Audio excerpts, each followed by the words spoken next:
Okey, Assalamualaikum dan salam sejahtera. Sekarang ni kat depan anda ni adalah sebuah gearbox Honda Stream RN3. Apa yang saya nak isukan kepada anda semua, ini adalah bentuk dalaman sebuah gearbox Honda. Banyakkan yang Honda model Civic, Honda Accord, Honda CR-V. Yang inilah struktur dia. Sebab Honda dia punya struktur dia tak sama dengan gearbox macam Toyota ke, ataupun kereta-kereta Proton ke, atau kereta-kereta Nissan.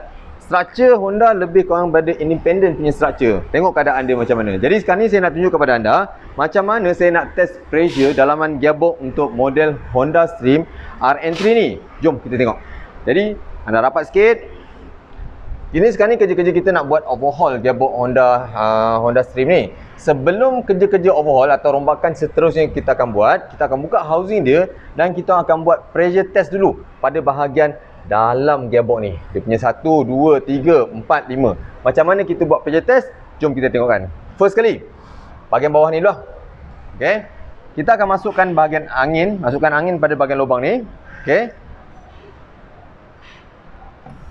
Sini anda tengok, fokus sikit. Dekat bahagian ni. Okey. Bila kita masukkan bahagian angin, okey, dengar. Nampak gerakan ni? Okey, memang ada halusan bunyi daripada sini, tapi kita fokus pada sini. Okey, masa kita buat pressure test, maksudnya kita tak bagi angin yang kuat masuk, bagi angin slow je. Kat sini anda boleh dengar, anda boleh lihat macam mana pergerakan pada bahagian bawah ni. Okey, itu satu. Okey, Ren. Nombor dua, kita akan test pressure kat sini. Pastikan angin masuk daripada bahagian atas shaft ni. Okey, lepas tu masukkan angin. Okey. Lepas sini perhatian. Okey. Okey. Dan satu lagi bahagian bawah ni. Sebab shaft ni dia akan bahagi dua pada bahagian dalam untuk kontrol pressure atas dan kontrol pressure bawah. Nampak? Tekan. Okey, lagi. Tekan. Lagi. Tekan. Anda boleh nampak kat bahagian sini dengan bahagian bawah ni. Tekan. Lepas. Tekan. Lepas. Tekan. Oh, macam doktor pula gitu ni Okey, right. Nah, inilah dia. Sedikit lah. Sebab tu kat sini, okey, belah sini pula. Macam mana kita nak test pressure dia. Jangan tersilap. Silap lubang. Minyak menyendang keluar. Okey. Bahagian atas. Ini bahagian bawah. Bahagian atas ni. Cuba tengok. Nampak? Ini perlahan. Kat sini ada sedikit kebocoran pada bahagian revolve dia. Okey. Kuat sikit. Okey.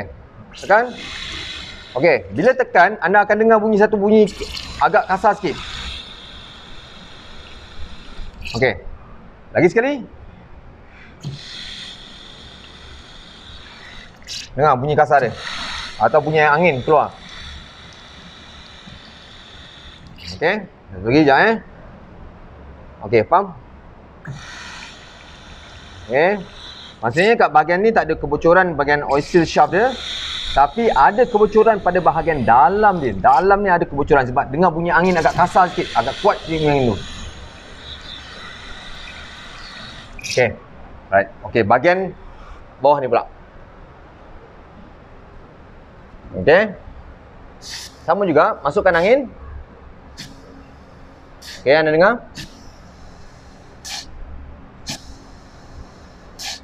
Ya.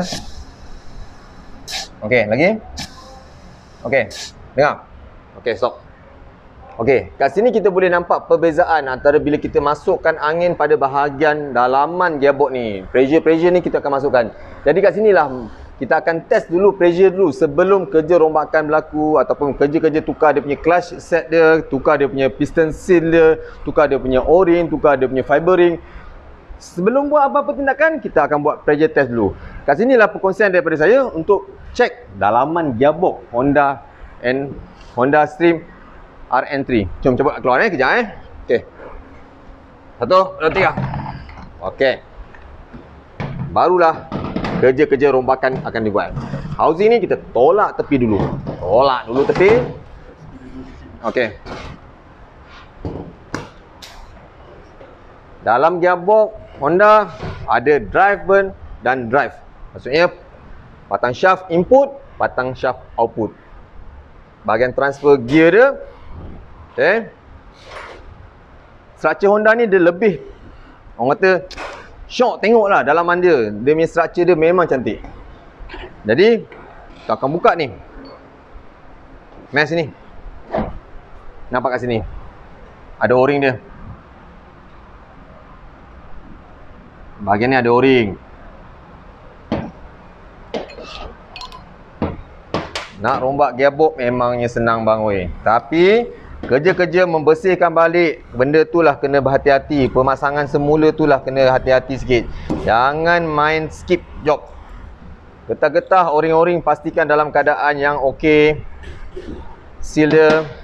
Sebentar dia boleh buka ni tu. Cabut keluar je. Okey. Biasanya kalau kerja-kerja overhaul kami akan tukar o-ring-o-ring yang ada pada bahagian dalam shaft ni, tukar.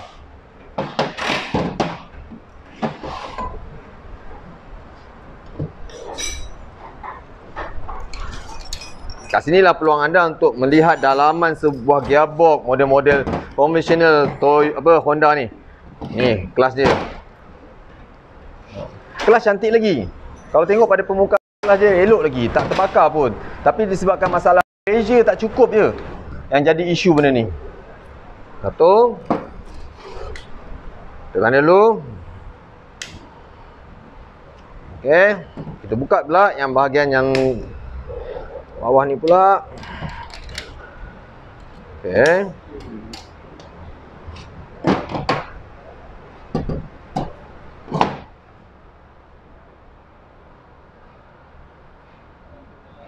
Apa-apa, buat marking dulu untuk mengelakkan kesilapan pemasangan kita. Buat marking sendiri dulu. Okey. Kat ni. Cantik lagi kelas dia. Sebab tu kadang-kadang masalah ni, kalau boleh saya simpulkan sikit kepada anda, clutch plate tak terbakar lagi tapi pressure tak cukup. Tadi kita tengok tadi bila kita buat pressure test, pressure tak cukup. Clutch okey lagi. Sebab tu kat sini yang saya nak kongsi sikit kepada anda, kalau boleh macam ni punya keadaan, hati-hatilah. Maksudnya dalam segi servis kita tu jangan kita terlepas pandang lah ataupun overdue lah.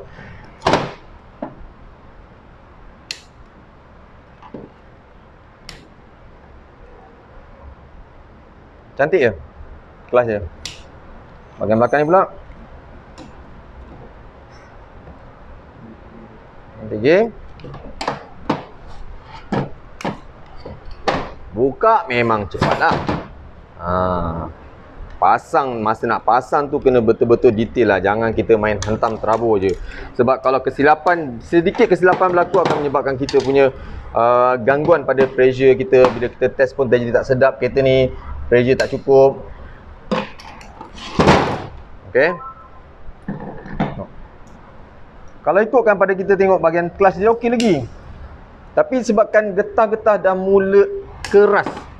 Yang ni memang saya buka gearbox ni sebab bukannya apa, nak buat overhaul balik.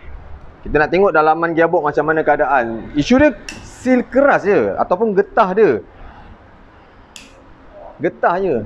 Sedikit je, tapi tidak melibatkan, tidak merosakkan pada bahagian dalam gearbox ataupun tidak melibatkan kerosakan pada bahagian clutch plate dia.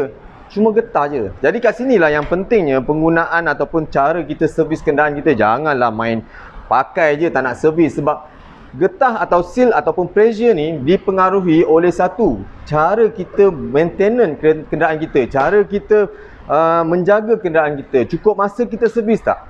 Sebab apa? Minyak gearbox ataupun ATF ni kalau overdue dalam servis dia, dia akan mengurangkan kelikatan, dia akan mengurangkan pelinciran. Kat situ lama-lama kelamaan, bila kelikatan, pelinciran akan berkurangan, dia akan meningkatkan suhu dalam gearbox ni. Ingat, getah ada main peranan ataupun akan memberi kesan disebabkan faktor suhu. Bila gearbox kelikatan, minyak gearbox kelikatan dah kurang, pelinciran pun dah kurang, dia akan meningkatkan suhu dalam gearbox ni. Suhu gearbox ni secara tak langsung dia akan memberi kesan kepada getah-getah dalam ni. Buka, ada getah tu buka. Dia akan memberi kesan pada bahagian getah-getah ni je. Tapi clutch okey lagi. Ni. Okey, kalau sini tengok getah ni Getah ni dah mulai keras je. Dah kurang anjalan. Patutnya getah ni mesti dapat anjalan, sebab getah ni anjalan akan berkurangan disebabkan satu sebab faktor minyak gearbox kita ni tak tukar daripada mengikut waktu yang ditetapkan. Pakai 80,000 sepatutnya pakai hentamnya sampai 40,000, kadang-kadang 3 tahun tak pernah tukar minyak gearbox. Kat sinilah yang akan menyebabkan kelikatan pelinciran minyak gearbox tu sendiri akan hilang atau berkurangan. Dia akan memberi kesan temperature gearbox kita akan meningkat suhu dia, dan langsung dia akan merosakkan struktur yang ada pada bahagian dalam gearbox, terutama bahagian seal ni. Ni dia punya seal. Dah lah gearbox Honda ni seal dia banyak-banyak. Seal dia halus-halus pula tu. Jadi usia dia pun akan berkurangan disebabkan faktor kita sendirilah dari segi penjagaan kita. Sebab tu kat sini saya nak ingatkan kepada anda. Sebab video ni banyak saya buat, saya nak terangkan kepada anda untuk apa? Untuk anda lebih teliti ataupun lebih alert ataupun lebih ambil tahu tentang gearbox kereta anda sendiri. Tengok. Bila kita rombak gearbox ni, kita kalau tengok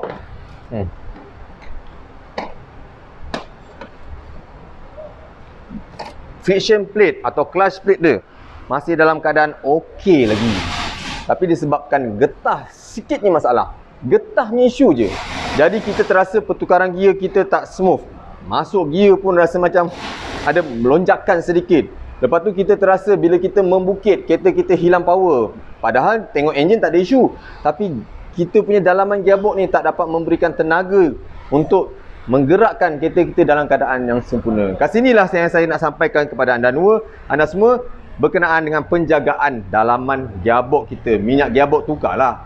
Filter tukarlah. Kalau yang ada model filter yang perlu ditukar. Filter sepatutnya tidak-tidaknya 40,000 km tu tukar. Yang mana filter yang wajib diganti. Macam Honda ni, sebenarnya Honda sekarang ni yang dikeluarkan oleh pengeluar Honda, dia ada 2 filter. Dalaman filter tu memang tak perlu tukar lah. Ada filter dia, sekejap. Auto filter. Yang dalaman dia tak perlu tukar lah, sebab dalaman tu memang tak perlu diganti, sebab kerja-kerja diganti sebab masa bila kita kerja-kerja overhaul baru kita ganti dalaman dia. Tapi bahagian luaran tu perlu diganti. Macam ni filter ni, dalaman ni filter. Boleh fokus tak ni? Nampak tak?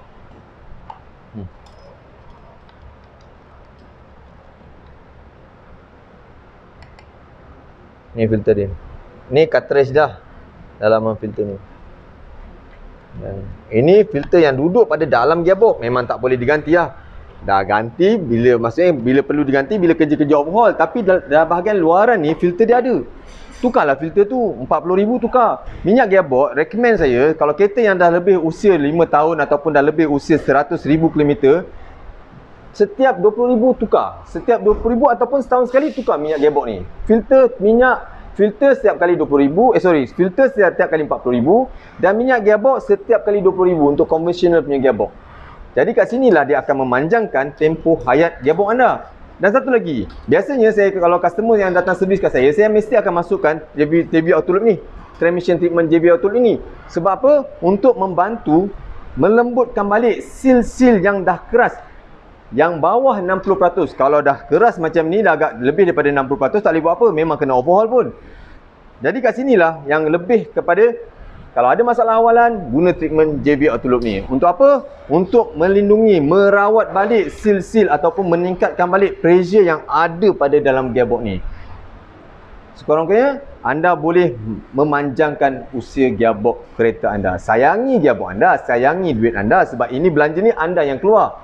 Jadi kat sinilah perkongsian yang saya boleh kongsikan kepada anda semua untuk pengetahuan, untuk info, untuk pembelajaran kita bersama. Jadi kalau ada masalah, ada komen, ada benda-benda yang anda nak pertanyakan atau persoalkan, boleh tulis kat bahagian komen. Minta tolong share dan like video ini. Terima kasih banyak. Assalamualaikum warahmatullahi wabarakatuh. Bye. Zoom.